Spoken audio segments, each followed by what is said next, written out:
City medical হসপিটালে আমরা আসছি আমার মাকে নিয়ে। ডাক্তার দেখানো হয়ে গেল, আবার আর এক জায়গায় যাবো, একটু পরে আবার চলে যাব। এখনো আরও একটা ডাক্তার দেখাতে বাকি আছে না।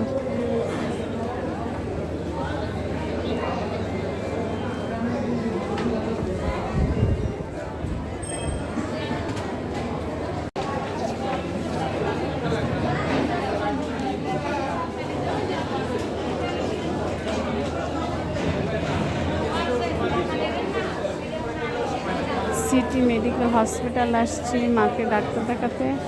একটা ডাক্তার দেখছে, আর একটা ডাক্তার দেখাবে, সেটা দেখানো হয়ে গেলে আমরা চলে যাব।